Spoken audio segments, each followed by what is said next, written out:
Existe um tipo de dor que não sangra, mas paralisa. Ela não aparece em exames, não deixa hematomas, mas consegue tirar o apetite, roubar o sono e transformar uma simples lembrança em um peso no peito. A rejeição faz isso. Talvez tenha sido aquela mensagem visualizada e nunca respondida, talvez o fim inesperado de um relacionamento que parecia promissor, ou aquela sensação desconcertante de perceber que alguém que dizia "eu te quero" simplesmente mudou de direção. O mais estranho é que a mente entende. Pessoas mudam, sentimentos oscilam, caminhos se cruzam e se desfazem. Mas o corpo não entende. O coração acelera, a respiração encurta e uma pergunta começa a ecoar, quase infantil, quase primitiva. Por que eu não fui suficiente? É aqui que entramos em um território que Lacan explorou com uma lucidez quase desconfortável. A rejeição não dói apenas porque alguém foi embora. Ela dói porque toca em algo muito mais antigo do que essa relação. Imagine uma criança chamada Daniel. Ele ainda não sabe falar, mas aprende algo essencial. Quando sua mãe o olha, sorri e o chama pelo nome, ele sente que existe. O olhar dela organiza o mundo dele, dá conforto ao que antes era confuso. Segundo Lacan, é nesse espelho do olhar do outro que começamos a formar nossa identidade. Nós nos reconhecemos porque alguém nos reconhece. Agora, imagine o que acontece quando esse olhar desaparece. Quando alguém que antes demonstrava desejo, interesse, admiração, retira tudo isso de uma vez. Não é apenas a presença da pessoa que vai embora, é a sensação de ser visto. É como se por alguns segundos a estrutura interna perdesse sustentação. Por isso, a rejeição tem uma força tão desproporcional. Ela não atinge só o presente, ela acorda inseguranças que estavam silenciosas. E então começamos a fazer o que quase todo mundo faz: investigar obsessivamente. Eu falei demais? Eu deveria ter sido diferente? Talvez se eu tivesse feito aquilo. Percebe o movimento? A mente tenta reconstruir uma imagem aceitável de si mesma, porque no fundo a dor não é apenas perder alguém, é sentir que o próprio valor foi colocado em dúvida. Lacan dizia algo perturbador: o desejo humano é o desejo do outro. Nós queremos ser desejados, não apenas ser amados, queremos ser desejados, porque quando somos escolhidos, isso confirma algo invisível dentro de nós. Eu importo. E quando somos rejeitados, parece que essa confirmação foi retirada. Só que existe uma verdade ainda mais profunda e talvez libertadora. A rejeição raramente fala sobre quem você é. Ela fala sobre como você estava se apoiando no olhar do outro para sustentar sua própria identidade. E quando esse apoio cai, a dor surge como um alarme. Mas alarme de quê? Essa é a pergunta que muda tudo. A dor da rejeição não termina quando a pessoa vai embora. Ela começa de fato quando o silêncio se instala. É no silêncio que a mente cria teorias. É no silêncio que a imaginação fabrica respostas que nunca existiram. E quase sempre as respostas nos culpam. Carla passou por isso. Quando o relacionamento dela terminou, ela dizia que queria apenas entender. Mas o que ela realmente queria era recuperar algo que nem sabia nomear. Ela revisava mensagens, relia conversas antigas, analisava detalhes mínimos como se estivesse diante de uma cena de crime emocional. Só que o crime não estava no outro, estava na ruptura da fantasia. Lacan explica que nunca nos relacionamos apenas com a pessoa real. Nós nos relacionamos com o lugar simbólico que ela ocupa dentro de nós. Quando alguém nos deseja, essa pessoa passa a representar algo maior: validação, importância, reconhecimento, sentimento. Não é sobre amor, é sobre identidade. E quando esse vínculo se rompe, não sentimos apenas saudade, sentimos uma espécie de desorganização interna, como se o espelho tivesse sido quebrado, porque inconscientemente estávamos usando o olhar daquela pessoa para confirmar quem éramos. Por isso a rejeição é tão desproporcional. Às vezes você conhece alguém por poucos meses e sofre como se tivesse perdido anos de história. Não é o tempo que define a intensidade da dor, é o quanto você projetou ali. Muitas vezes não estamos sofrendo pela pessoa em si, estamos sofrendo pela imagem idealizada que construímos ao redor dela. A mente cria cenários futuros, diálogos imaginários, versões melhores de nós mesmos ao lado daquele outro. Criamos uma narrativa interna tão convincente que começamos a acreditar que ela já era real. Quando a rejeição acontece, não perdemos apenas alguém, perdemos a história que já estava escrita na nossa cabeça. É como se alguém tivesse apagado um futuro inteiro com um único gesto. E isso gera revolta, confusão, incredulidade. Como pode acabar assim? Mas talvez a pergunta mais honesta fosse outra. Por que eu investi tanto na minha identidade nessa aprovação? Lacan falava sobre algo chamado objeto causa do desejo. Não desejamos apenas o outro, desejamos aquilo que acreditamos que o outro nos dá, a sensação de completude. A rejeição, ela fere porque desmonta essa ilusão de completude. Ela revela algo que evitamos encarar. Ninguém tem o poder de nos completar. Essa expectativa foi construída por nós.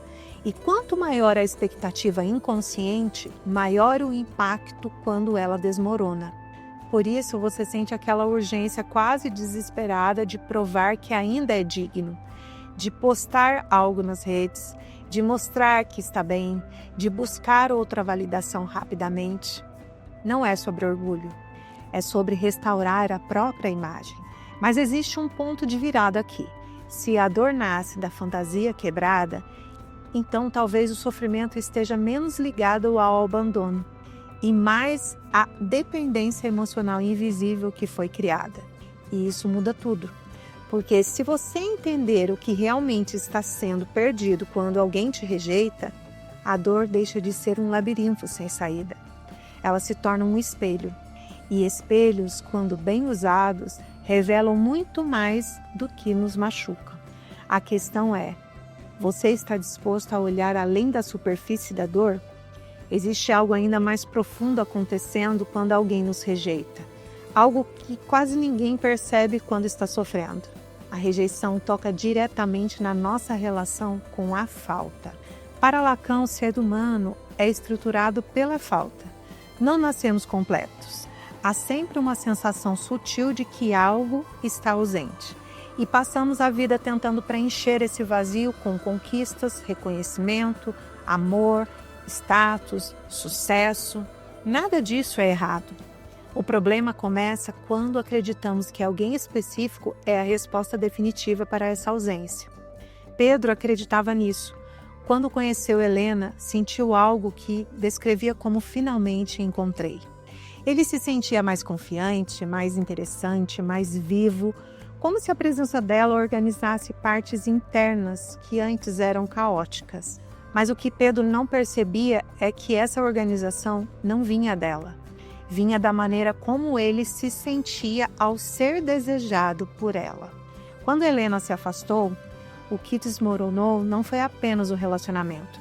Foi a versão de si mesmo que ele só conseguia acessar através daquele olhar.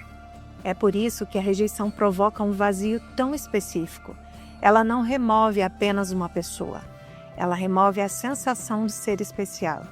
E, de repente, surge um silêncio interno desconfortável, um espaço que parece grande demais.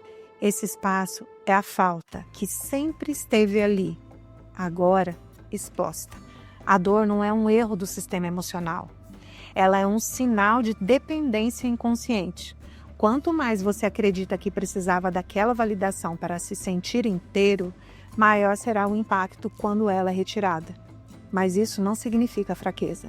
Significa humanidade. Todos nós, em algum momento, colocamos alguém nesse lugar simbólico de resposta. Alguém que parece preencher o que nem sabíamos explicar. Só que ninguém consegue sustentar esse papel por muito tempo. Porque ninguém foi feito para carregar a responsabilidade de definir o valor do outro. Quando a rejeição acontece, ela quebra essa fantasia. E fantasias, quando quebram, machucam, mas também revelam. Revelam onde você está terceirizando sua autoestima. Revelam onde seu desejo estava condicionado à aprovação externa. Revelam onde sua identidade estava apoiada em um olhar que não era o seu. É por isso que muitas pessoas, depois de uma rejeição intensa, passam por uma transformação profunda. Não porque a dor foi pequena, mas porque ela obrigou um reencontro. Sem aquele olhar externo, surge uma pergunta inevitável. Quem sou eu quando ninguém está me escolhendo? Essa pergunta assusta, mas também liberta. Porque se você conseguir responder isso sem depender da validação de alguém, algo muda de forma irreversível. A rejeição deixa de ser uma sentença, ela se torna um ponto de ruptura, e toda ruptura carrega uma possibilidade escondida. A possibilidade de parar de implorar para ser desejado e começar a sustentar o próprio desejo. E quando isso acontece, a dor começa a perder o poder que parecia absoluto. E existe um momento específico em que a dor começa a mudar de natureza. Não é quando a pessoa volta, não é quando você encontra alguém melhor, e nem quando o tempo simplesmente passa. A mudança começa quando você para de perguntar: por que fui rejeitado? E começa a perguntar: por que eu precisava tanto ser escolhido? Essa pergunta é desconcertante, porque ela desloca o foco do outro para você. Durante muito tempo, aprendemos que ser desejado é sinônimo de valor. Desde cedo, buscamos a aprovação dos pais, dos professores, dos amigos, dos parceiros. Cada escolha recebida funciona como confirmação silenciosa: você é suficiente. O problema é que quando essa confirmação se torna a base da sua identidade, você entrega o seu centro nas mãos de alguém. E ninguém consegue sustentar o centro emocional de outra pessoa sem que isso desmorone. Lacan dizia que o desejo nunca é totalmente satisfeito. Ele se move, ele escapa, ele se reinventa. Quando alguém nos rejeita, isso não significa que deixamos de ter valor. Significa apenas que o desejo daquela pessoa tomou outra direção. Mas nossa mente interpreta como uma sentença pessoal, porque ainda estamos presos à ideia de que o olhar do outro define quem somos. A libertação começa quando você entende algo simples, porém profundo. O desejo do outro nunca esteve sob o seu controle. Você pode ser interessante, inteligente, bonito, generoso, intenso, e ainda assim alguém pode não desejar continuar. Isso não diminui a sua essência, apenas revela que o desejo não é mérito, é movimento. Quando você internaliza isso, algo se reorganiza. Você para de tentar se moldar retrospectivamente. Para de revisar cada detalhe como se pudesse reescrever o passado. Para de implorar, mesmo que silenciosamente, por uma validação que já foi retirada. E começa a perceber algo que estava escondido pela dor. Você continuou existindo. Sua capacidade de amar continua intacta. Seu valor não evaporou. Sua identidade não depende de uma única narrativa interrompida. A rejeição dói porque ela desmonta uma fantasia de completude, mas também oferece um presente raro: a chance de reconstruir sua identidade sem terceirizar seu valor. É desconfortável no início porque significa assumir responsabilidade emocional. Significa aceitar que alguém pode preencher estruturalmente o que é parte da condição humana, a falta. Mas, paradoxalmente, quando você aceita essa falta, ela perde o peso desesperador. Você começa a desejar sem implorar, a se relacionar sem se abandonar, a se entregar sem perder o próprio eixo. E então algo curioso acontece. A rejeição deixa de ser um trauma permanente e passa a ser um filtro natural. Quem permanece, permanece por escolha real, não por necessidade. E você também começa a escolher a partir de um lugar diferente, não mais do medo de perder, mas da consciência de que seu valor não está em disputa. É nesse ponto que a dor, que parecia insuportável, começa a se transformar em maturidade emocional. Não porque você se tornou frio, mas porque finalmente parou de procurar no outro aquilo que só pode nascer dentro de você. Talvez agora você consiga enxergar a rejeição por outro ângulo. Ela não foi criada para destruir você. Ela revela onde você estava se apoiando demais no olhar de alguém. Revela onde seu valor estava condicionado a uma resposta externa. Revela onde o medo de não ser escolhido falava mais alto do que a certeza de quem você é. A dor foi real. O impacto foi profundo, mas a mensagem também é. Quando alguém vai embora, o vazio que fica não é apenas a ausência do outro. É o espaço onde você pôde finalmente se reencontrar sem máscaras, sem tentativas de adaptação desesperada, sem a necessidade constante de provar que merece ser amado. E talvez essa seja a virada mais poderosa de todas. Você não precisa ser escolhido para ter valor. Você precisa se reconhecer antes de qualquer escolha. A rejeição não diminui sua essência. Ela apenas desmonta ilusões que estavam sustentando sua identidade de forma frágil. E quando você entende isso, algo muda. O desejo deixa de ser uma busca por aprovação e passa a ser a expressão da sua própria verdade. Agora, e responda com sinceridade. O que você ainda está tentando provar para alguém que já foi embora? E mais profundo ainda, quem você seria hoje se parasse de medir o seu valor pela forma como os outros te escolhem? Responda aqui nos comentários com muita sinceridade. Isso é libertador. E se esse vídeo fez sentido para você, se trouxe clareza, se tocou algo que estava difícil de nomear, então eu te convido a curtir o vídeo aqui abaixo, compartilhar com seus amigos. Isso ajuda esse conteúdo a alcançar mais pessoas que também estão lidando com essa dor em silêncio. E se inscreva aqui no canal para continuar explorando reflexões profundas como essa. Gratidão por ter ficado até o final e eu te vejo no próximo vídeo.